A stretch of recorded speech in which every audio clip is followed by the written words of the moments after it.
Hello students. तो branch account के debtor method के क्वेश्चन 1 to 8 हम कर चुके हैं, ठीक है। और मेरे हिसाब से मैंने उसके सॉल्यूशन भी आपको बता दिए, डाउट्स भी आपके क्लियर करवा दिए मैंने। तो डेटर मेथड में in the books of head office सिर्फ ब्रांच अकाउंट बनता है टू डिटरमाइन प्रॉफिटेबिलिटी, ठीक है। सपोर्टिंग में आप वर्किंग नोट में मेमोरेंडम स्टॉक अकाउंट बनाते थे और डेटर अकाउंट, वो सपोर्टिंग था, वो अकाउंटिंग नहीं था। वो आप चाहते तो उसको अकाउंटिंग फॉर्मेट में ना करते, स्टेटमेंट स्टाइल में भी निकाल सकते। मेन था सिर्फ एक अकाउंट ब्रांच, ठीक। अब आते हैं सेकंड मेथड पर। सेकंड मेथड है final account method. Final accounts means आप समझते हो trading profit and loss account. अब trading profit and loss account branch का, लेकिन हम बात कर रहे हैं, मैं फिर से याद दिला दूं आपको, फर्स्ट पार्ट में मैंने आपको बताया था कि हम डिपेंडेंट ब्रांच कैटेगरी में, और डिपेंडेंट ब्रांच अपने खुद के complete set of books of accounts prepare नहीं करते हैं। उनकी सारी अकाउंटिंग एचओ लेवल पर होती है। तो ये मेथड भी एचओ की बुक्स में ही ये बात करेंगे। एचओ अपने बुक्स में ब्रांच का trading profit and loss account बनाएगा, ठीक। डेटर मेथड में एचओ की बुक्स में ब्रांच अकाउंट बनाया था, यहां पर ट्रेडिंग पीएनएल बनाएंगे। फाइनल अकाउंट मेथड, ये डिपेंडेंट ब्रांच की बात कर रहा हूं। इंडिपेंडेंट ब्रांच होती तो इंडिपेंडेंट ब्रांच में branch maintains on complete set of books of accounts and prepare trial balance and they can prepare trading profit and loss account itself. तो खुद अपना ट्रेडिंग पीएनएल बना सकते हैं इंडिपेंडेंट में, लेकिन हम बात कर रहे हैं dependent branch where HO maintain books of accounts. तो ट्रेडिंग पीएनएल अकाउंट का फॉर्मेट मुझे समझाने की जरूरत नहीं है, आप सब जानते हैं ट्रेडिंग पीएनएल अकाउंट में क्या आता है। बस ये ध्यान रखना, ये ब्रांच का ट्रेडिंग पीएनएल है, एचओ का ट्रेडिंग पीएनएल नहीं है। तो बनेगा एचओ की बुक्स में, लेकिन ब्रांच के पॉइंट ऑफ व्यू से बनेगा, ठीक है। ओपनिंग, क्लोजिंग, परचेस, ये सब आप जानते हो, एक्सपेंसेस वगैरह, इसलिए मुझे इसका फॉर्मेट समझाने की जरूरत नहीं। सीधे क्वेश्चन पर आता हूं। आपके पास दो क्वेश्चन है, क्वेश्चन नंबर 9 और क्वेश्चन नंबर 10। इससे पहले भी एक क्वेश्चन आया था जिसमें ट्रेडिंग अकाउंट बनाने के लिए कहा था, 5th नंबर, लेकिन वो मैंने डेटर मेथड से करवाया था। आप चाहो तो उस क्वेश्चन को भी इस मेथड से कर सकते हो, प्रॉफिट सेम आता है, किसी मेथड से कोई सा भी क्वेश्चन करें। ये जो दो क्वेश्चन 9th और 10th थे फाइनल अकाउंट मेथड के, इनको भी आप चाहो तो डेटर मेथड ब्रांच अकाउंट बना के भी करोगे तो भी प्रॉफिट सेम आएगा, ठीक। फिलहाल मैं इसको आपको ट्रेडिंग पीएनएल से बताता हूं। तो 9th नंबर क्वेश्चन होमवर्क रहेगा, ये आप लोग करना। 10th ये मैं करवाता हूं। दोनों लगभग सिमिलर है, एक पॉइंट का डिफरेंस है, तो वो पॉइंट 10th में ज्यादा दिया है, इसलिए मैं 10th करवा रहा हूं। पढ़े आप। यहां लिखा हुआ है मेसेस ब्राइट एंड कंपनी। क्या लिखा हुआ है? Messrs Bright and company with its head office in Madras invoice goods to its branch at Bombay at 20% less than catalogue price which is cost plus 50%। तो पहली लाइन में ही फर्क आ गया। आपको पढ़ते से एक बात क्लिक हो जाना चाहिए कि ये क्या नई लाइन आएगी। आज तक तो कॉस्ट प्लस परसेंटेज जोड़ के इनवाइस प्राइस आती, ये तो बोल रहे हैं लेस 20%। तो आप ध्यान से इसको पढ़ लें। मैं फिर से पढ़ के बताता हूं क्या लिखा है। इनवाइस गुड्स टू ब्रांच, इसका मतलब इनवाइस प्राइस क्या होगी? Invoice goods to branch at Bombay at 20% less than catalogue price. Catalogue price से 20% कम पर इनवाइस प्राइस होगी। And what is catalogue price?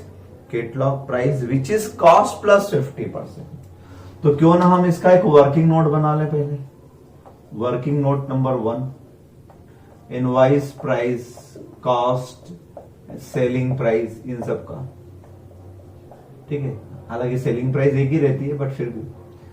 तो कॉस्ट हम मान लेते हैं 100 रुपीज। कितने रुपए? 100 रुपए। इसमें 50% ऐड कर देता हूं, 150 रुपए। तो 150 रुपए में कौन सी प्राइस आ गई? ये आ गई आपकी कैटलॉग प्राइस। कौन सी प्राइस आ गई? कैटलॉग प्राइस आ गई। कैटलॉग प्राइस का एक और नाम हो सकता है, catalogue price means list price. MRP बोलते हैं ना, कभी प्रिंट रेट एमआरपी ज्यादा लिखी होती है और वो आपको कम में दे देता है, तो एमआरपी हाईएस्ट रेट होती है ना, maximum retail price. Catalogue price या लिस्ट प्राइस, फिर व्यक्ति उसमें से डिस्काउंट काट के आपको बेचता है। तो ये तो हुई आपकी कैटलॉग प्राइस। और इन्होंने क्या कहा है, इसमें से अगर लेस कर दें कितना, 20% लेस देन कैटलॉग प्राइस, इसका 20% लेस कर देता हूं 120, तो ये आ जाती है आपकी इनवाइस प्राइस। ऐसा क्वेश्चन में कहा है, तो ध्यान से पढ़ लेना आप, ये नई बात थी क्वेश्चन में, इनवाइस प्राइस निकालने का तरीका ये था। ठीक है, आगे की बात पढ़ते हैं। आगे क्या लिखा हुआ है, आगे लिखा हुआ with instruction that cash sales were to be made at invoice price and credit sale at catalogue price. तो कैश सेल्स किस पे करना है आपको, कैश सेल्स जो करना है, कैश सेल्स जो करना है वो करना है at invoice price. Invoice price पे होगी यानी 120 पे होगी इनवाइस प्राइस पे। तो अगर 120 पर होगी और कॉस्ट प्राइस इसकी कितनी है 100 रुपए, तो इस पे प्रॉफिट कितना होगा 20 रुपए का। और अगर मैं इसका परसेंटेज निकालता हूं तो ऑन इनवाइस प्राइस ये 20/120 1/6 दिख रहा है, और अगर मैं ऑन कॉस्ट निकालता हूं तो ये 1/5 दिख रहा है ना। यानी लोडिंग का परसेंट भी आ गया ना आपका एक तरीके से, लोडिंग परसेंटेज। ऑन कॉस्ट कहें तो 20/100 इंटू 100 मीन्स 20%, 1/5। और अगर ऑन इनवाइस प्राइस करें तो 1/6। ऐसा ही एक और बात क्या कह रहे हैं, ये क्रेडिट सेल जो है, क्रेडिट सेल जो करते हैं वो करते हैं at catalogue price. Catalogue price, तो कैटलॉग प्राइस तो आपकी 150 है, और 150 रुपए में अगर माल बेचते हैं और कॉस्ट 100 रुपए, तो 50 रुपए का प्रॉफिट हुआ ना।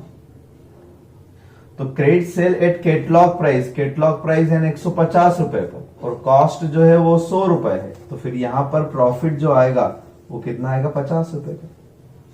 अब इसका भी परसेंट में निकालता हूं अगर, तो ऑन कॉस्ट निकालता हूं तो 50% दिख रहा है, और अगर इस पर निकालता हूं तो 1/3 दिख रहा है, 1/3 ऑन इनवाइस प्राइस और 50 ऑन कॉस्ट। तो ये वर्किंग आप अच्छे से लिख के रख लें, ठीक है, ये वर्किंग काम आएगी बिल्कुल। एग्जाम में भी ऐसा ही करना चाहिए, क्वेश्चन पढ़ें और क्वेश्चन की पहली दूसरी लाइन आपको समझ में आ रही है तो क्यों ना लिखते चले जाएं, टाइम बचेगा उससे, बात वहीं क्लियर थी। फिर आगे लिखा हुआ है क्या, आप देखें, discount on credit sale at 15% on prompt payment will be allowed. Credit sale पर 15% डिस्काउंट इफ प्रॉम्प्ट पेमेंट, ये तो आप सब जानते हैं कैश डिस्काउंट तभी मिलता है जब आप कोई क्रेडिट सेल मींस डेटर्स जल्दी पैसा देते हैं।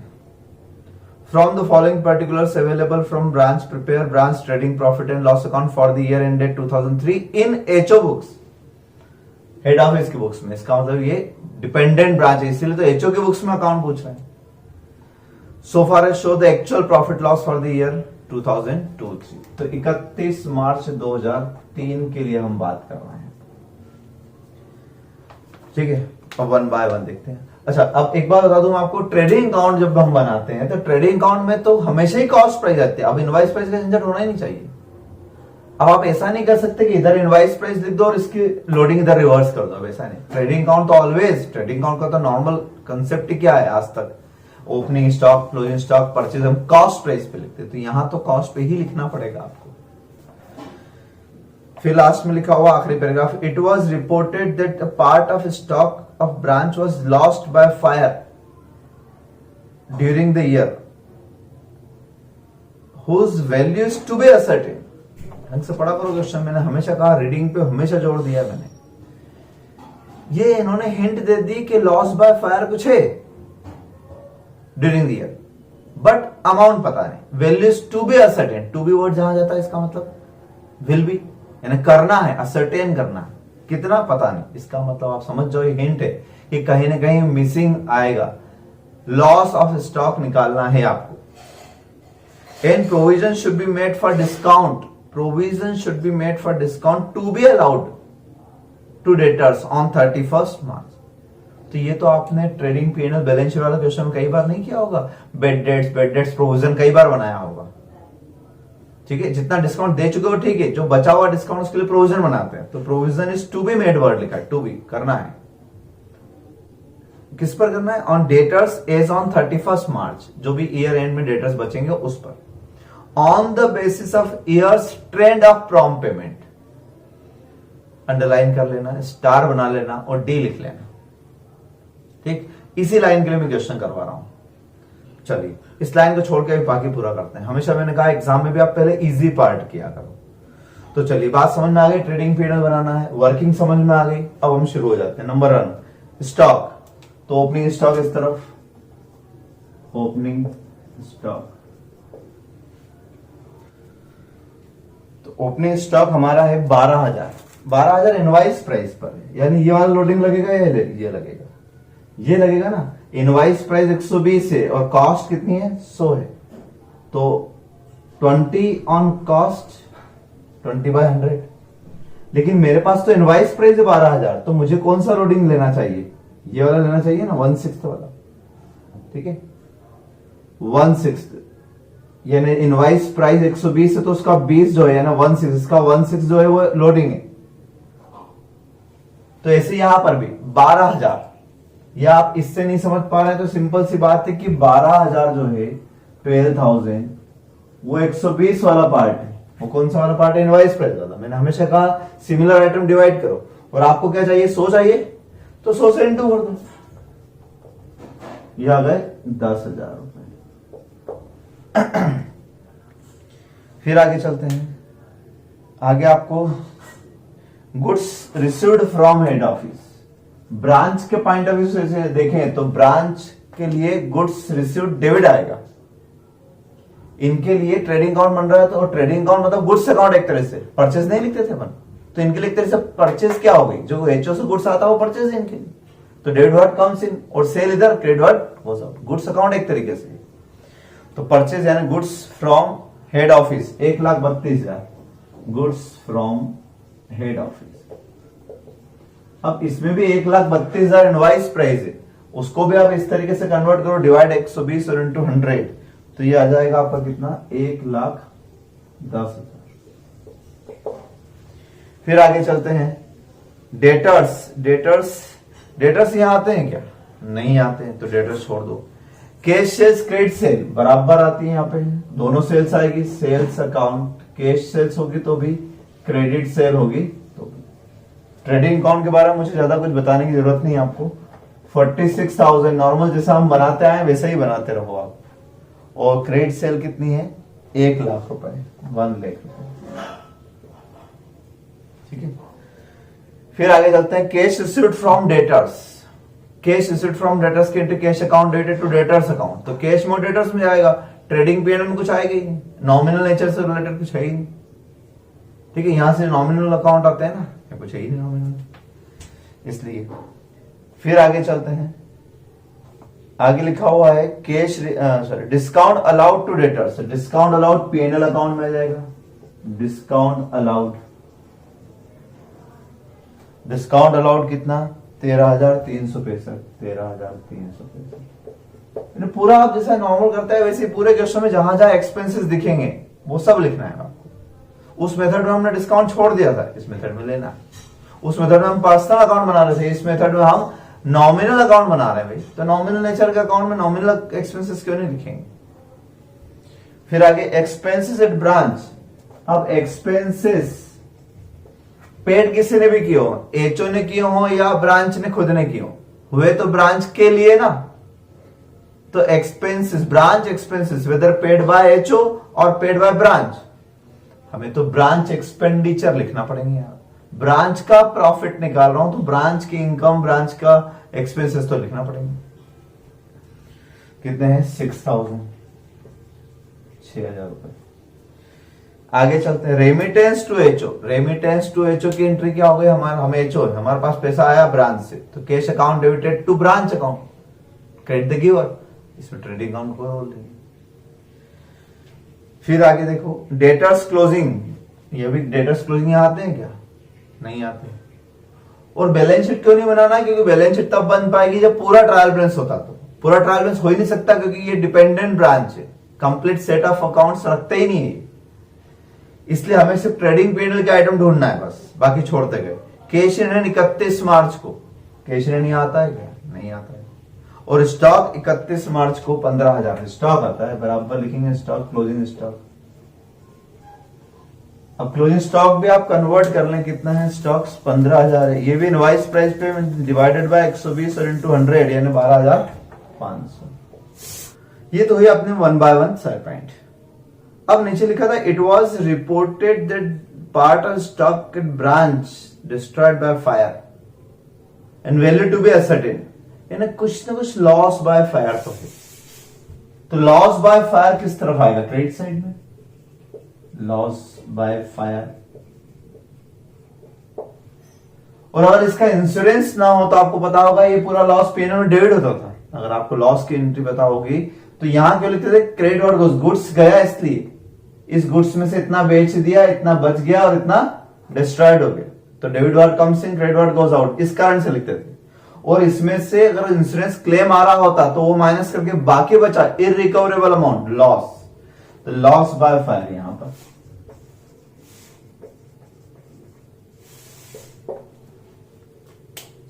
अब क्वेश्चन ये है कि हमारे पास ये फिगर नहीं है, तो अभी मैं इस वर्किंग को मिटाता हूं, ठीक है।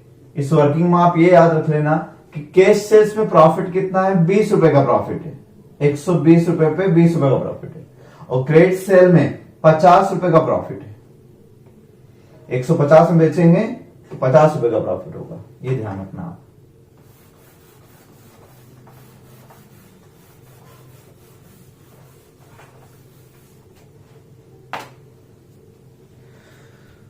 चलिए देखते हैं, तो क्या हमारे पास दोनों सेल्स है? यस। तो हम वर्किंग नोट निकालते हैं, वर्किंग नोट बनाते हैं। Working note number 2 profit, gross profit, sorry gross profit लिख लेना है इसको, ग्रॉस प्रॉफिट। ग्रॉस प्रॉफिट कैसे होगा? इस 46,000 कैश सेल्स पर कितना प्रॉफिट होगा? तो कैश सेल्स 46,000 जो है ये 120 के रेट से है, इसमें 20 रुपए प्रॉफिट के है ना, ये इनवाइस प्राइस पे बेचते थे आप। और जो क्रेडिट सेल है वो ये 1 लाख रुपए की जो सेल की, ये आपने 150 के रेट से बेची और इस पर आपने कितने कमाए? 50 रुपए कमाए, ये फर्क था। तो 46,000 डिवाइडेड बाय 1/6, यानी इस पर आपने कमाए होंगे 7667 और इस पर आपने 1/3 कमाया यानी 33,333, ठीक है। तो ये हो गया आपके 41,000 ग्रॉस प्रॉफिट जीपी। इस ग्रॉस प्रॉफिट को मैं यहां लिख देता हूं, gross profit working note number 2 41,000। ये बात हमने इंश्योरेंस क्लेम चैप्टर में भी सीखी थी कि जीपी अगर लिख दो तो इधर का बैलेंसिंग फिगर आ जाएगा, तो रास्ते तो हमें पता होना चाहिए। अब ओपनिंग स्टॉक हो गया, क्लोजिंग हो गया, परचेज हो गया और सेल हो गया। परचेज मतलब गुड्स फ्रॉम हेड ऑफिस, सारा आइटम अगर है तो डेफिनेटली मिसिंग फिगर आ जाएगा आपका। ये हो गया आपका 1,20,000 प्लस 41,161, यहां पर 161, उस 161 में से माइनस कर देते हैं हम 1,46,000, तो ये और 12,500, 2,500, ये बैलेंसिंग। और इसका इंश्योरेंस नहीं, क्वेश्चन में कहीं नहीं लिखा, इसका मतलब ये पूरा लॉस हो गया। ये ग्रॉस प्रॉफिट आगे ले आता हूं मैं, जीपी 41,000। अब बस एक पॉइंट बचा है, वो है प्रोविजन फॉर डिस्काउंट। हमारा नेट प्रॉफिट आ जाएगा। याद रखना पूरा क्वेश्चन, ऐसा थोड़ी ना कि जीपी इधर लाया और फटाफट नेट प्रॉफिट निकाल दिया। वो आखिरी लाइन जिसके लिए मैंने क्वेश्चन करवाया, आप एक बार टॉप पे लिख पढ़े, वहां क्या लिखा था 3rd लाइन में, discount on credit sale at 15% on prompt payment. अगर कोई प्रॉम्प्ट पेमेंट करेगा तो आप 15% डिस्काउंट दे दो, ठीक है। नीचे क्या लिखा हुआ था? नीचे लिखा था provision provision should be made for discount to be allowed to debtors as on 31st March. 31st मार्च के डेटर्स दिए हैं, आप देखो ध्यान से क्वेश्चन। 31st मार्च के डेटर्स हैं 11,000, तो 11,000 रुपए के डेटर्स हैं। आज तक आप कई बार बैलेंस शीट में ऐसे लिखते आए थे डेटर्स 11,000 और इस पे प्रोविजन बनाते थे, याद करो। तो एक बार यहां लिखते थे, एक बार प्रॉफिट एंड लॉस में 15% बोला तो 15% करते थे, ऐसा सबको याद होगा, सब बहुत कॉमन एडजस्टमेंट था ये। लेकिन नई बात ये बोल दी उन्होंने कि उन्होंने एक लाइन लिख दी, बस इतना सा लिखा होता है ना कि provision should be made on debtors as on 31st March full stop, तो हम 15% से निकाल देते। आगे लिखा on the basis of years trend of prompt payment, ये ना आप ये कैसे कह सकते हो कि सारे 11,000 रुपए की जो डेटर्स है सब प्रॉम्प्ट है और सबके सब आ जाएंगे और आपको सबको 15% डिस्काउंट देना पड़ेगा? क्या आपका ईयर का ट्रेंड ये कह रहा है कि आपके 100% डेटर्स प्रॉम्प्ट है? और ये तो लिख रहे हैं कि ऑन द बेसिस ऑफ, यानी आप पहले ईयर का ट्रेंड देखो कि क्या सारे डेटर्स प्रॉम्प्ट हैं। अगर हैं तो सारे डेटर्स पर 15% निकालो, और नहीं तो हो सकता है कि इसमें से कुछ डेटर्स ही प्रॉम्प्ट है, तो जितने डेटर्स प्रॉम्प्ट पेमेंट करेंगे उन पे प्रोविजन बनाओ ना, सब पे बनाने की क्या जरूरत? प्रोविजन क्या होते हैं? प्रोविजन होते हैं नॉन लायबिलिटीज एंड लॉसेस, जो हमें इन फ्यूचर होने वाले हैं उसके लिए हम प्रोविजन बनाते हैं। तो जो फ्यूचर में सारे लोग डिस्काउंट लेंगे तो लॉस होगा ना, तो आप पहले देखो कि सारे लोग डिस्काउंट अवेल करते हैं या नहीं करते हैं, क्या सारे लोग प्रॉम्प्ट पेमेंट करते हैं या नहीं करते हैं। तो इसके लिए मुझे डेटर्स अकाउंट बना के देखना पड़ेगा। ब्रांच डेटर अकाउंट बनाता हूं मैं। ब्रांच डेटर अकाउंट में आप देखो तो ओपनिंग आपको नजर आएंगे, क्लोजिंग नजर आएगा। मेन आइटम क्या होती है? क्रेडिट सेल और कैश कलेक्शन, चार तो मेन होते हैं, इसके अलावा कुछ और होगा तो देखेंगे। तो ऊपर से चलते हैं वापस क्वेश्चन में। नंबर 1 हमें डेटर्स ओपनिंग दिख रहे हैं 10,000 के, 10,000 के। फिर आगे चलते हैं, क्रेडिट सेल हमें दिख रही 1,00,000 रुपए की क्रेडिट सेल। उसके बाद cash realise from debtors 85,635 and discount allowed किया हमने इनको कितना? 13,365। फिर एक्सपेंसेस नहीं लेंगे, रेमिटेंस टू एचओ ये भी नहीं आएगा। डेटर्स क्लोजिंग में 11,000। डेटर्स से रिलेटेड ये बातें थी, देखो आप ध्यान से, और सारे आगे ओपनिंग क्लोजिंग क्रेडिट सेल ये वो, तो ध्यान से देखो 1,10,000 और ये टोटल भी 1,10,000, यानी मुझे कुछ मिसिंग नहीं निकालना है। डेटा अकाउंट नहीं भी बना था चलता, लेकिन बना के चेक कर लिया अगर कुछ मिसिंग तो नहीं है। हो सकता था ये देते ये और ये होता तो बचा हुआ डिस्काउंट आ जाता, तो आप बना के रख लिया करो उसका, ठीक है। अब क्वेश्चन ये है कि इसमें ट्रेंड देखना है मुझे, अब ध्यान समझना ना, इसी के लिए क्वेश्चन करवाया है मैंने आपको। तो ट्रेंड ये कह रहा है कि 1,10,000 में से 11,000 रुपए तो अभी बाकी है लेना, यानी ड्यू ड्यूरिंग द ईयर कितने हुए होंगे? Due during the year, due का मतलब ये कि जैसे हम किसी को क्रेडिट पीरियड देते हैं 10 दिन का, 20 दिन का, 15 दिन का, ऐसे अलग अलग, ठीक है। तो हम टोटल 10,000 पुराने थे, 1,00,000 के नई क्रेडिट सेल की, उसमें से 11,000 से तो अभी एडजस्टमेंट बाकी है ना, अभी तो पैसा आना बाकी है। और हो सकता है ये वाली सेल आखिरी की सेल हो, जिनको हमने 1 महीने का टाइम दिया था तो वो हो सकता है अप्रैल में देंगे पेमेंट। तो ड्यू यानी जिनको इसी साल हमने क्रेडिट सेल की और इसी साल ड्यू भी हो गया पैसा, वो कितने होंगे? 1,10,000 में से 11,000 हटा देता हूं, है ना, तो ये आ जाएगा। तो 1,10,000 रुपए में due during the year 1,10,000 minus closing balance 11,000 closing, तो यह है 99,000। 99,000 आपके ड्यू हो रहे हैं ड्यूरिंग द ईयर,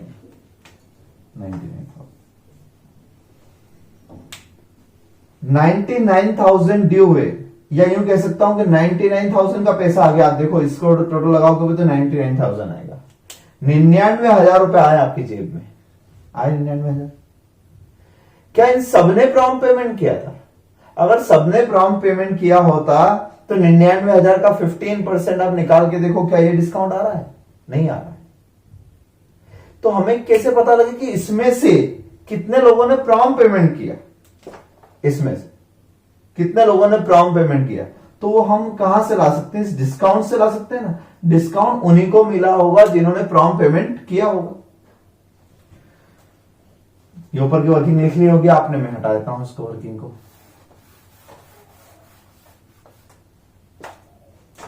तो डिस्काउंट जो है, डिस्काउंट अवेल्ड 13,365, ये कितने परसेंट से, 15% से। 13,365 डिवाइडेड बाय 15%, यानी 89,100 debtors avail discount on prompt payment, prompt payment, तो वो आ गया 89,100। तो इसका मतलब 99,000 रुपए जो आए आपके, देखो आपका सेटलमेंट कितने का हुआ डेटर्स से, आपका हिसाब कितना क्लियर हुआ, 8513 हिसाब क्लियर हो गया ना 98,000 का। तो 99,000 सब लोगों ने आपको प्रॉम्प्ट पेमेंट नहीं किया, सबने किया होता तो आप पूरे पे डिस्काउंट देते। तो आप किसी भी एंगल से देख लो, इसका 15% निकाल के देख लो, ये नहीं आ रहा है तो भी आपको क्लियर हो जाएगा। इसका उल्टा करके देख लिया तो भी क्लियर कि 89,100 डेटर्स को ही हमने डिस्काउंट दिया। इसका मतलब ये हुआ कि 99,000 जो टोटल डेटर्स ड्यू होते हैं ड्यूरिंग द ईयर, उसमें से 89,100 आपको प्रॉम्प्ट देते हैं। तो ट्रेंड आ जाएगा ना, कितना ट्रेंड हो गया divided by 99,000, 90% trend of prompt payment, of prompt payment, यानी आपको 90% लोग आपको प्रॉम्प्ट पैसा देते हैं, 10% पैसा लेट देते हैं, तो उनको हम डिस्काउंट नहीं देते। तो यही ट्रेंड इस साल भी रहेगा, यानी इस 11,000 रुपए से होगा। इस 11,000 रुपए हो सकता है मार्च के आखिरी की सेल हो, तो इनका पेमेंट आएगा अप्रैल में। तो जब अप्रैल में पेमेंट आएगा तो सबके सब आपको प्रॉम्प्ट नहीं देंगे, इसमें से 10% लोग लेट देंगे, तो हम उनको डिस्काउंट नहीं देंगे। 90% लोग प्रॉम्प्ट देंगे, तो 90% लोग प्रॉम्प्ट अगर देंगे पेमेंट, इसका मतलब ये हुआ कि 11,000 का 90% पैसा प्रॉम्प्ट आएगा, यानी कि 99,100 ये पेमेंट आएगा प्रॉम्प्ट। और इस पेमेंट पर हमें डिस्काउंट देना पड़ेगा, प्रोबेबल लॉस, तो इसलिए हमें उसके ऊपर डिस्काउंट प्रोविजन बनाना पड़ेगा 15% से। तो इसका 15% यानी 1485, ये discount provision to be made, 1485 ये डिस्काउंट प्रोविजन। बहुत शानदार एडजस्टमेंट है, बात समझ आ रही? फिर से सुन लो मेरी बात। 1,10,000 में से 11 क्यों हटाया, क्योंकि 11,000 रुपए का पेमेंट तो इन फ्यूचर आएगा। सेटलमेंट कितने का हुआ, 99,000, यानी जिनसे पैसा आना था 99,000 आ गया, लेकिन उस 99,000 में से हमने सबको डिस्काउंट नहीं दिया। ये बात कैसे क्लियर हो गई, या तो इसका 15% निकाल के देख लिया, इसका 15% में निकाल रहा हूं तो कितना आ रहा है, 14,850, यानी 14,850 डिस्काउंट आ रहा है क्या। तो यहीं से क्लियर हो जाएगा कि अच्छा सारे लोगों ने डिस्काउंट नहीं लिया, मतलब सभी लोगों ने प्रॉम्प्ट पेमेंट नहीं किया। तो कितने ने किया, तो हम यहां से चलते हैं उल्टा, डिस्काउंट जिसने लिया होगा उसने डेफिनेटली प्रॉम्प्ट पेमेंट किया होगा। तो 99,000 में से 89,100 जिनके थे उन्होंने ही प्रॉम्प्ट पेमेंट किया, बाकी लोगों ने पेमेंट दिया लेकिन लेट दिया होगा, तो पेमेंट में इंक्लूड होगा वो, लेकिन डिस्काउंट में इंक्लूड नहीं होगा। तो 90% ट्रेंड हो गया। वो क्वेश्चन में क्लियर लिखा था आखिरी लाइन में कि डिस्काउंट प्रोविजन जो बनाना है on the basis of years trend of prompt payment. Clear है बात? इस तरीके से आपका क्वेश्चन कंप्लीट होता है और यहां पर हमारा प्रॉफिट हो जाएगा 41,000 माइनस 13,365 माइनस 6,000 माइनस 2,500 माइनस 1,485, यानी प्रॉफिट आएगा 17,650। ठीक है। अच्छा एक बात और मैं समझा दूं, वैसे तो आप ये लिख लेना कि आज तक हमने कैश अकाउंट नहीं बनाया, जरूरत ही नहीं पड़ी। एक क्वेश्चन थोड़ा सा बनाया छोटा सा, क्या हम कैश अकाउंट बना के चेक करें? तो जिन क्वेश्चन में कैश का ओपनिंग या क्लोजिंग बैलेंस दिया हो, मतलब वो हिंट है एक तरीके से कि आप एक बार चेक कर लें कि कहीं ऐसा ना हो कि कैश में कोई डिफरेंस हो सकता है वो ब्रांच एक्सपेंसेस हो, कभी कभी ये गायब कर देते हैं, तो कैश अकाउंट बना के एक्सपेंसेस लाना पड़ते हैं। तो एक वर्किंग नोट और बनाता हूं, ब्रांच कैश अकाउंट बनाता हूं। ब्रांच कैश में ओपनिंग कितना है फटाफट से लिखते हैं, ओपनिंग कैश क्वेश्चन में कुछ दिया नहीं है। फिर ब्रांच का उस पैसा आया कहां से होगा, ओपनिंग कैश तो नहीं है, कैश सेल्स से आया होगा पैसा। कैश सेल्स कितने की, 46,000 की, 46,000 की। फिर क्रेडिट सेल नहीं, cash realise from debtors, cash debtors से पैसा आया होगा, डेटर्स आया 635,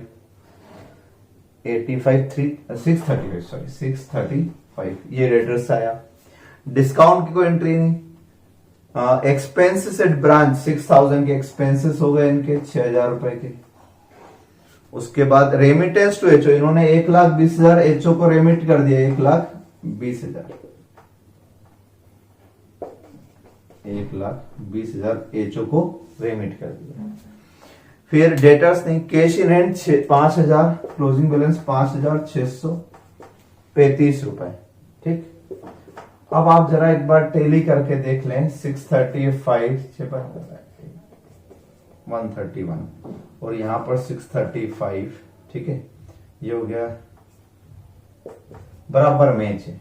तो हो सकता था ओपनिंग क्लोजिंग कैश सेल्स इनके अलावा ये गायब कर सकते थे।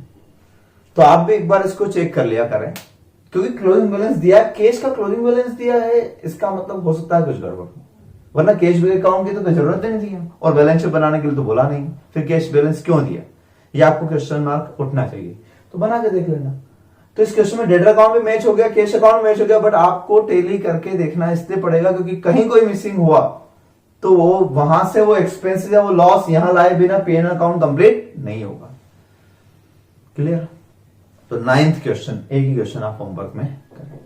ठीक, पर 9th का सॉल्यूशन भी मैंने यहां पर दिया है, आप लोग करने के बाद चेक करना और कोई डाउट आए तो मुझसे पूछना। ठीक है, तो फाइनल अकाउंट्स मेथड में सिर्फ 2 ही क्वेश्चन इसलिए रखें क्योंकि ज्यादा आईएमपी नहीं है ये और कभी आते भी नहीं है, बट फिर भी कोई भी क्वेश्चन आए, कोई सा भी क्वेश्चन आपने जो हमने 1 to 8 क्वेश्चन किए वो भी अगर आप डेटर मेथड से करना चाहते हैं फाइनल अकाउंट मेथड से, तो आप opening stock, goods and sales वगैरह वगैरह ये सब लिख के और प्रॉफिट निकाल सकते हैं। सेम होता है, कोई ज्यादा प्रैक्टिस करने की जरूरत नहीं है। अब आते हैं हम अगली मेथड पर। बीच में स्टॉक डेटर मेथड के क्वेश्चन छोड़ रहा हूं मैं 11 to 14, क्योंकि स्टॉक डेटर मेथड मैंने आपको फर्स्ट वीडियो में कहा था कि सबसे बड़ी मेथड, सबसे ज्यादा अकाउंटिंग वाली मेथड यही, तो इसको हम बाद में पढ़ेंगे। ब्रांच अकाउंट में बच्चों को बाकी मेथड में डाउट नहीं आते हैं, सिर्फ स्टॉक डेटर मेथड में वो भी कुछ लोगों को डाउट आते हैं, तो वो बाद में पढ़ते हैं। पहले हम पढ़ते हैं इंडिपेंडेंट ब्रांच। अब डिपेंडेंट ब्रांच खत्म, डिपेंडेंट ब्रांच में मैंने आपको डेटर मेथड समझा दी, जिसमें हमने स्टार्टिंग के क्वेश्चन किए 1 to 8, ब्रांच अकाउंट बनाए। फाइनल अकाउंट मेथड मैंने समझा दिया आपको, जिसमें हमने 9th and 10th क्वेश्चन की। इसके बाद स्टॉक डेटर मेथड आती है, जिसमें क्वेश्चन नंबर 11 to 14 है। ये डिपेंडेंट ब्रांच की थी, डिपेंडेंट ब्रांच। इसमें एचओ अपने बुक्स में सारे अकाउंट मेंटेन करता, ब्रांच के भी खुद मेंटेन करता। ब्रांच अपने सेपरेट बुक्स ऑफ अकाउंट्स नहीं बनाती, इसलिए ब्रांच का अपना ट्रायल बैलेंस हो ही नहीं सकता। लेकिन अब हम बात कर रहे हैं इंडिपेंडेंट ब्रांच, क्वेश्चन नंबर 15 इसके बाद। तो आप देखो यहां पर आपको इसके बाद वाले जितने भी क्वेश्चन हैं 15, 16, 17, इन सब में आपको ब्रांच का ट्रायल बैलेंस भी दिखेगा और एचओ का ट्रायल बैलेंस भी दिखेगा। इसका मतलब क्या हुआ, दोनों का अगर ट्रायल बैलेंस दिया हुआ है, इसका मतलब वो अपने सेट ऑफ अकाउंट्स अलग रखता है, ये अपने सेट ऑफ अकाउंट्स अलग रखता है, डबल एंट्री सिस्टम से पूरा, इसलिए ट्रायल बैलेंस मैच हुआ। तो यानी आप ये समझ लो 2 पार्टी है ये आपकी, आप मत मानो कि एक ही व्यक्ति है, एचओ अलग है, ब्रांच कोई और है। तो मैं अगर किसी से ट्रांजेक्शन करूंगा तो मेरी बुक्स में उसका अकाउंट खोलूंगा, उसके बुक्स में मेरा अकाउंट खुलेगा, होता है ना ऐसे। तो ठीक है, ऐसा ही होगा, एचओ की बुक्स में ब्रांच अकाउंट और ब्रांच की बुक्स में एचओ का अकाउंट। तो अब तक हमने एचओ की बुक्स में ब्रांच अकाउंट तो पढ़ा, अब हमें ब्रांच की बुक्स में एचओ का अकाउंट भी पढ़ना पड़ेगा। तो ये ट्रायल बैलेंस दिया हुआ है सिंपल। अब इस ट्रायल बैलेंस को कैसे मैनेज करें या इस तरह के क्वेश्चन में क्या पूछते हैं वो, ये देख लेते हैं हम। तो आप पहले इस 15 नंबर क्वेश्चन पे के टॉप पर क्या लिखा, you are required to prepare trading profit and loss account and consolidated balance sheet. Trading profit and loss account in consolidated balance sheet, यानी बैलेंस शीट एक पूछी है और trading profit and loss account में कुछ नहीं बोला है। इसका मतलब trading profit and loss account अलग अलग पूछा है, वरना वहां पे भी consolidated trading profit and loss निकाल बोल सकते थे। ऐसा बोलते तो हम दोनों को जोड़ जोड़ के लिख देते, लेकिन ऐसा जनरली होता नहीं। ये हमने डिपार्टमेंट चैप्टर में पढ़ा, बैलेंस शीट तो एक बनती थी लेकिन पीएनएल डिपार्टमेंट वाइज बनता था, ताकि हमें हर डिपार्टमेंट की प्रॉफिटेबिलिटी पता हो सके। ठीक है, सर यहां होता हर ब्रांच की प्रॉफिटेबिलिटी आपको पता होना चाहिए।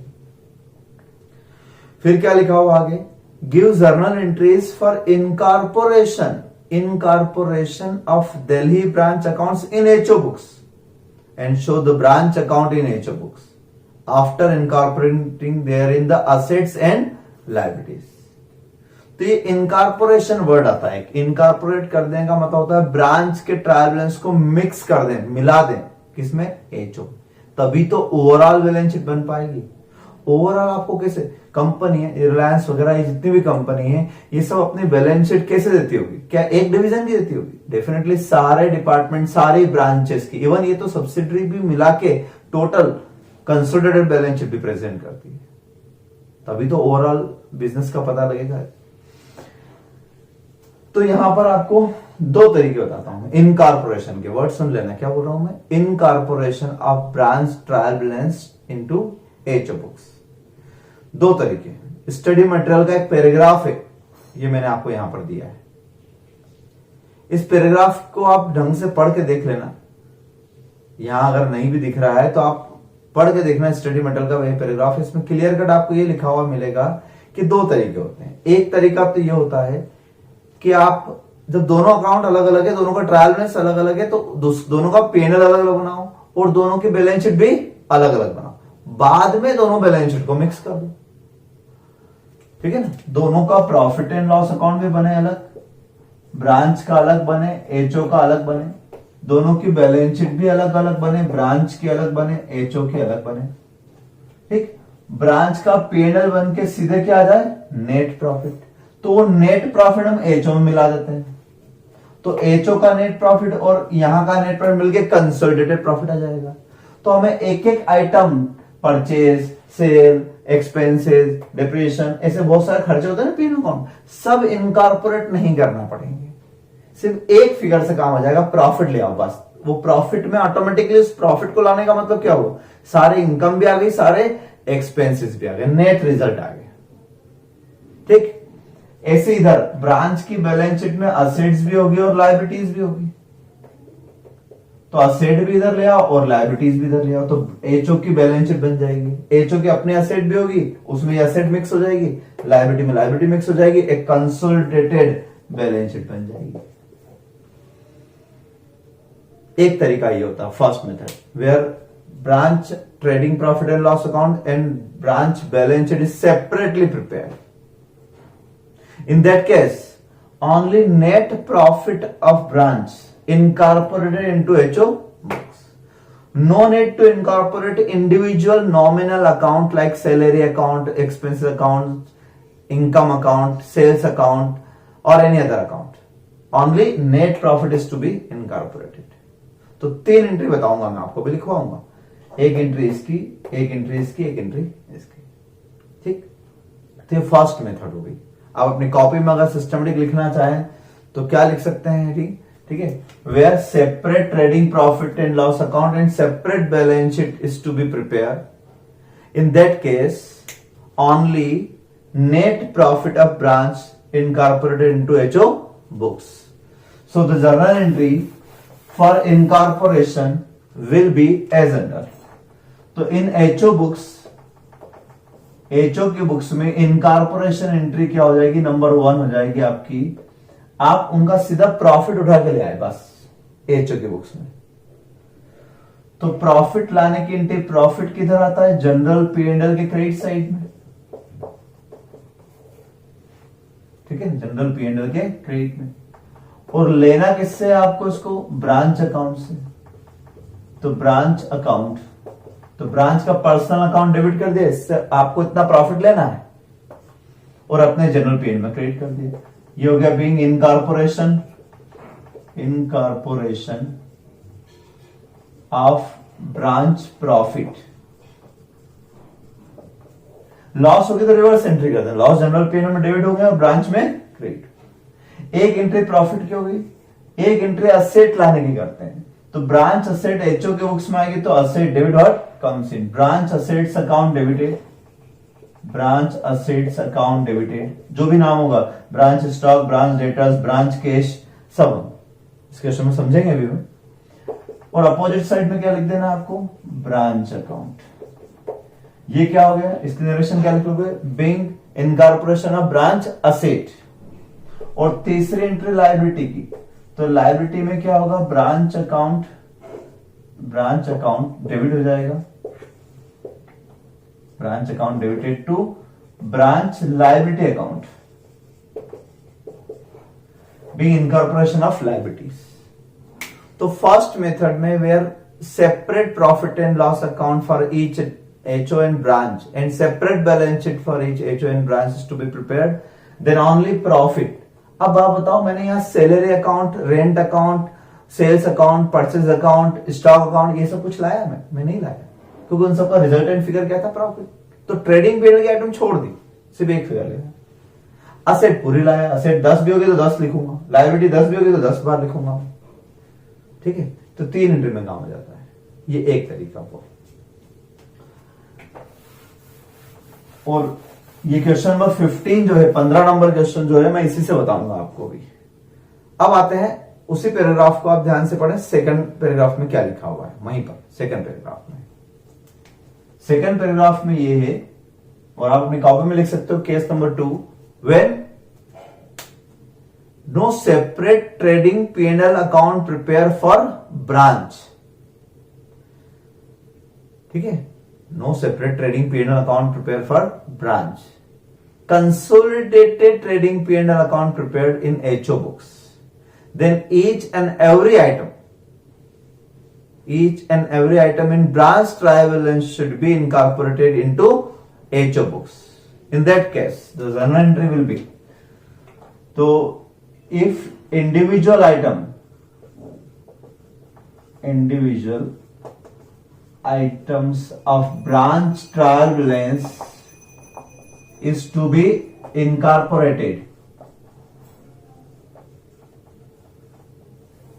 इंडिविजुअल आइटम अगर इनकॉर्पोरेट करना है आपको, तो आप क्या एंट्री करेंगे, तब आप ऐसी एंट्री करेंगे कि आपको ब्रांच के ट्रायल बैलेंस, जैसे इसी क्वेश्चन में देख लो आप, ब्रांच के ट्रायल बैलेंस में आपको बहुत सारे आइटम दिख रहे हैं, manufacturing expenses, salary, wages, cash in hand, purchase, बहुत सारी चीज दिख रही है। तो अब आपको यहां पर डिटेल एंट्री करना पड़ेगी। डिटेल एंट्री क्या करना पड़ेगी आपको,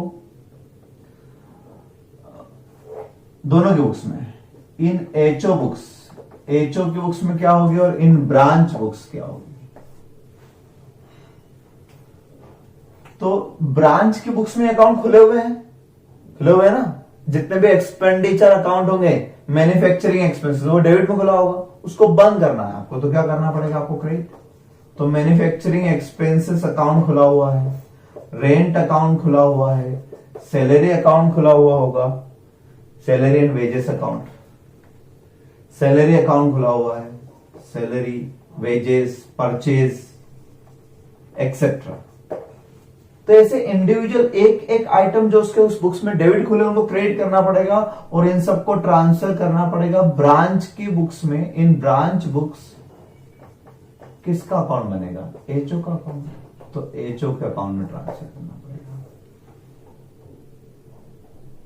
ठीक है। ऐसी इनकम होगी, sales, discount received, commission received, ऐसे इनकम, तो इनकम का अकाउंट क्रेडिट होता है, ट्रायल बैलेंस क्रेडिट साइड में होंगे, ठीक है। जैसे इसमें अगर क्रेडिट साइड में कुछ है, तो एक जैसे परचेज रिटर्न दिख रहा है मुझे, और एक डिस्काउंट अर्नड दिख रहा है, तो वो इनकम क्या हो जाएगी, discount earned account debited, sales होगी तो सेल्स अकाउंट डेबिटेड एक्सेट्रा।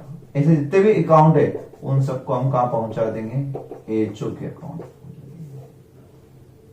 ऐसे एंट्री एक आइटम। तो ये अपने बुक्स में क्या एंट्री करेंगे, ये अपने बुक्स में रिवर्स एंट्री। एचओ ने खर्चे नहीं किए, लेकिन अब आखिरी में ईयर एंड में ट्रायल बैलेंस इधर आ रहा है, तो सारे नॉमिनल एक्सपेंडिचर जितने भी वो डेबिट में ही आएंगे। तो आप परचेज अकाउंट होगा, सैलरी अकाउंट होगा या आपका वेजेस अकाउंट होगा एक्सेट्रा, जितने भी अकाउंट होंगे ये सारे आप डेबिट कर दोगे यहाँ 1 बाय 1 और 2 क्या लिख दोगे। अब एचओ की बुक्स में किसका अकाउंट खुलेगा, ब्रांच, तो अपोजिट साइड में आपको क्या लिखना है, branch account. Being incorporation of purchase salary etcetera etcetera, ऐसे ये इनकम उधर लाए तो इनकम क्रेडिट होती है, तो ब्रांच अकाउंट डेबिट कर देंगे, branch account debited to sales account, discount received account etcetera, ऐसे कर देंगे। अब आपने देखा यहाँ सारे खर्चे डेबिट हो गए, सारे इनकम क्रेडिट हो गई, तो अब नेट प्रॉफिट की एंट्री करने की जरूरत नहीं। और उस पहले वाले मेथड में हमने क्या किया था, ये एंट्री नहीं की थी, हमने इंडिविजुअल आइटम नहीं लाए थे, हम इन सबका नेट फिगर ले आए थे, तो इफेक्ट तो सेम आएगा ना, इससे करो इससे करो आंसर सेम आएगा आपका। इसमें भी तो यही हुआ, क्रेडिट माइनस डेबिट तो नेट प्रॉफिट आ जाएगा आपका सेम। फिर एक एंट्री वही असेट्स की, तो branch assets account debited to branch account, और एक एंट्री लायबिलिटी की, branch account debited to branch liability account.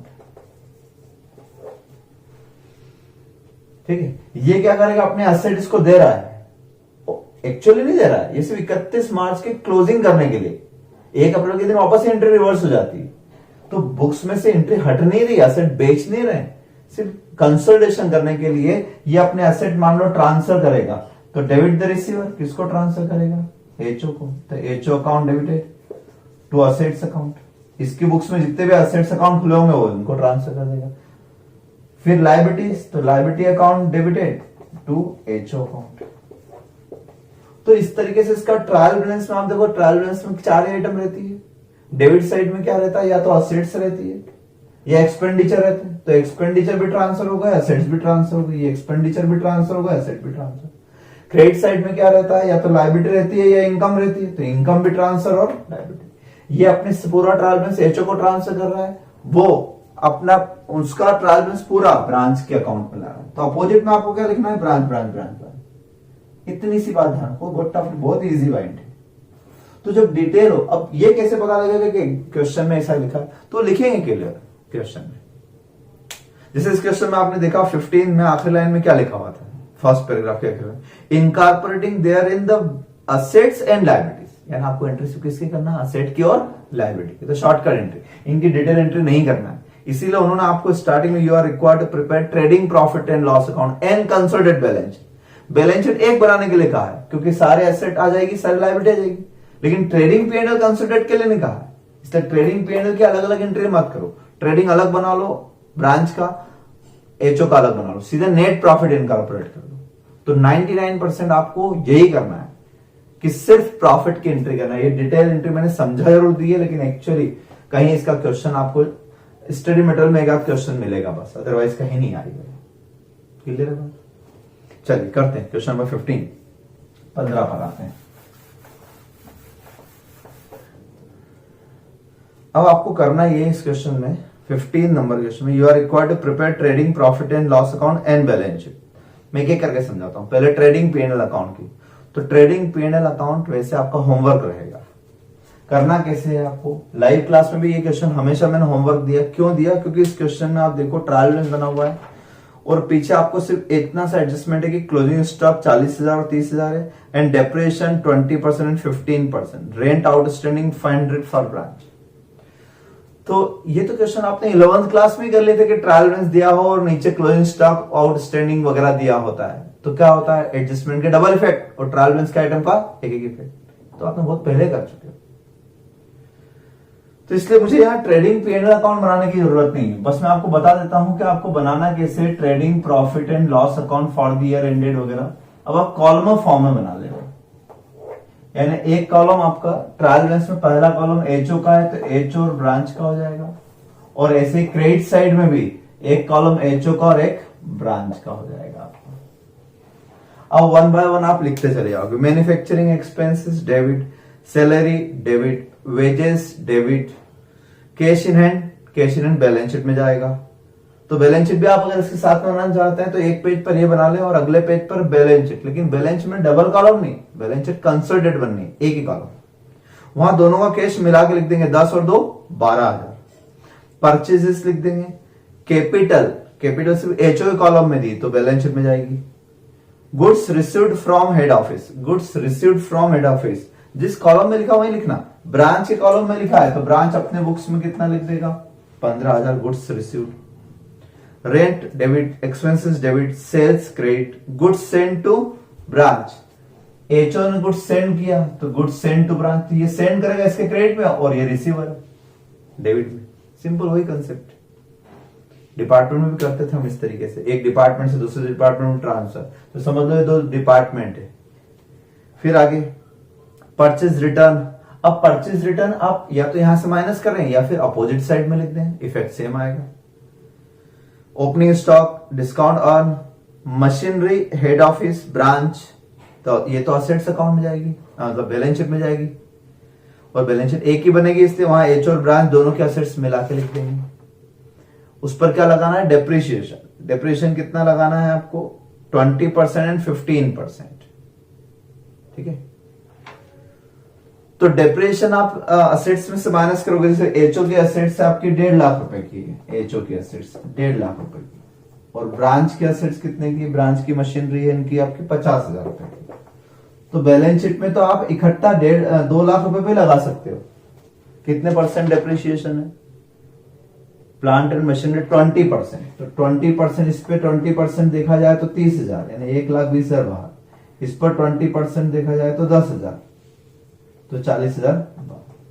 तो बैलेंस शीट में तो एक ही फिगर, बैलेंस शीट में तो आप इकट्ठा लिख सकते हो 1,20,000 इसके और 40 इसके, लेकिन यहां तो आपको डेप्रिसिएशन अलग अलग लगाना पड़ेगा ना। एचओ का डेप्रिसिएशन एचओ की बुक्स में लिखना पड़ेगा और ब्रांच का डेप्रिसिएशन ब्रांच की बुक्स में लिखना पड़ेगा। जो ब्रांच का एक्सपेंडिचर वो ब्रांच की बुक्स में आएगा, एचओ का एक्सपेंडिचर एचओ की बुक्स में आएगा, ठीक है। हालांकि इन्होंने एचओ के कॉलम में ही ब्रांच की असेट भी दे रखी है। इसका मीनिंग आप समझे कि ब्रांच के असेट यूज तो ब्रांच वाले ही कर रहे हैं, इसलिए डेप्रिसिएशन तो वही बियर करेंगे, लेकिन उनके असेट के अकाउंट मेंटेन कहां होते हैं, एचओ लेवल। तो इंडिपेंडेंट ब्रांचेस में भी ऐसा होता है कि बाकी सब इंडिपेंडेंट है, आप सारे अकाउंटिंग खुद करो, सारे एक्सपेंडिचर आपके खुद अपने ट्रायल में बनाओ, लेकिन आपके असेट के अकाउंट हम मेंटेन करेंगे ताकि उस असेट पर हमारा कंट्रोल रहे। इसलिए आप ध्यान से देखोगे तो एचओ के कॉलम में ब्रांच की असेट दे रखी है, एचओ के कॉलम में ब्रांच की असेट दे रखी है, तो कंफ्यूज होने की जरूरत नहीं है इसके लिए। और सीधी सी बात है, account maintain at HO level. और ये वाला पॉइंट अगले क्वेश्चन में समझाऊंगा डिटेल में। ये क्वेश्चन बहुत इजी है इसलिए मैं इसको ज्यादा खींचना नहीं चाहता। तो आप इस तरीके से प्रॉफिट निकाल के मुझे बताना कितना नेट प्रॉफिट आता है। ट्रायल बैलेंस के आगे चलते हैं। आगे लिखा हुआ है क्रेडिटर्स, या आप लायबिलिटी में लिख देना। अब ब्रांच की, अब देखना है हर ट्रायल बैलेंस में आपको ये रिवर्स मिलेगा। एचओ की बुक्स में ब्रांच अकाउंट और ब्रांच की बुक्स में एचओ का अकाउंट। एक केस में 54,000 डेबिट है, एक केस में 54,000 क्रेडिट है। हो गई, ऐसे ही होगा हमेशा। और क्लियर हो गई, यानी इनके बीच में कोई रेक्टिफिकेशन एंट्री, कोई एरर नहीं है, इसलिए दोनों का बैलेंस बराबर मैच है। ये बोल रहा है हमें 54,000 देना है, वो बोल रहा है हमें 54,000 लेना है। तो जब बैलेंस शीट बनाएंगे तो इंटर कंपनी ट्रांजेक्शन क्या हो जाएंगे, हट जाते थे।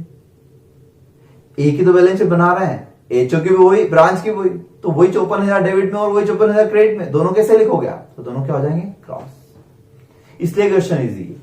तकलीफ अगले ट्रायल बैलेंस में, आप आगे के जितने भी क्वेश्चन देखोगे उन सब में ब्रांच का और एचओ का अकाउंट मैच नहीं हो रहा है, कुछ गड़बड़ है। तो गड़बड़ के लिए कुछ रेक्टिफिकेशन दिए हुए हैं नीचे, उनकी एंट्री करवाना, तो वो क्वेश्चन मेन है जो मुझे समझाना पड़ेगा। इसलिए ये वाला क्वेश्चन बहुत इजी है। सिंपल ट्रेडिंग पेनल बना लेना और बैलेंस शीट बना लेना, आपका क्वेश्चन कंप्लीट हो जाएगा। डिप्रेशन वाली बात मेन थी, मैंने आपको समझा दी, ठीक है। असेट्स आपकी जरूर साथ में लिखोगे बैलेंस शीट में, लेकिन डिप्रेशन आपको अलग अलग लिखना है।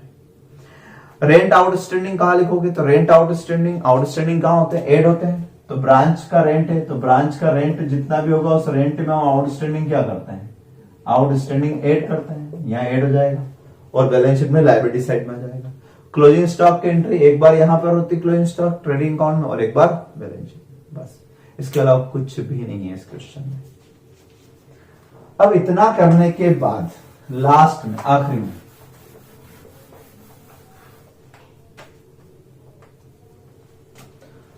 आपको इनकॉर्पोरेशन की एंट्री करना है। पूछिए क्वेश्चन में, incorporation of branch trial balance into HO books. तो मैंने कहा अब आपको सिर्फ 3 एंट्री पे कॉन्सेंट्रेट करना है। कौन कौन सी 3 एंट्री? तो एक एंट्री तो हो जाएगी आपकी नंबर 1 प्रॉफिट या लॉस की। क्या की? प्रॉफिट या लॉस की। अगर लॉस आता है तो जनरल P&L क्या हो जाएगा? डेबिट। और 2 क्या हो जाएगा? Branch account. और प्रॉफिट आए तो रिवर्स एंट्री कर देना, जो भी आपका प्रॉफिट है ब्रांच का, branch trading account, trading P&L account. तो नेट प्रॉफिट लाने से ये रहता है कि अब आपको ट्रेडिंग P&L में जितनी भी आइटम आई आपकी, मैन्युफैक्चरिंग एक्सपेंसेस, रेंट, वेजेस वगैरह वगैरह, उन सबको आपको अलग अलग एंट्री नहीं करना पड़ेगी, सीधे एक एंट्री। तो एक ये होगी। एक एंट्री आप कर देंगे ब्रांच असेट्स की। कैसे करेंगे आप? ब्रांच ट्रायल बैलेंस पर आ जाए। ब्रांच ट्रायल बैलेंस में असेट क्या क्या नजर आ रही है मुझे? तो ब्रांच की मैं डेबिट साइड में देखो, मैन्युफैक्चरिंग, सैलरी, वेजेस, कैश इन है। ब्रांच कैश अकाउंट डेबिटेड 2000 रुपए। ये एचओ अपनी बुक्स में ब्रांच वर्ड इसलिए लिखा है क्योंकि अगर ये सिर्फ कैश वर्ड लिखे तो इसके कैश को और इस कैश को आइडेंटिफाई कैसे करेंगे? तो अपना कैश अकाउंट अलग और ब्रांच का कैश अकाउंट अलग, इसलिए ब्रांच कैश अकाउंट नाम रख दिया। फिर आगे परचेज नहीं लिखना, कैपिटल नहीं, गुड्स नहीं, रेंट वगैरह नहीं, सेल्स गुड्स वगैरह, स्टॉक भी नहीं। फिर आगे चलते हैं। असेट साइड में आपको सीधे डेटर्स लिखेंगे 15,000, ब्रांच डेटर्स 15,000, 15,000 ये ले लेते हैं। फिर और क्या ले सकते हैं इसमें हम? फिर पीछे क्रेडिटर्स 5,000। क्रेडिटर की तो अलग से एंट्री करेंगे। तो यार असेट्स में हमें सिर्फ 2 ही असेट्स नजर आई। ध्यान से देख लू मैं एक बार जरा।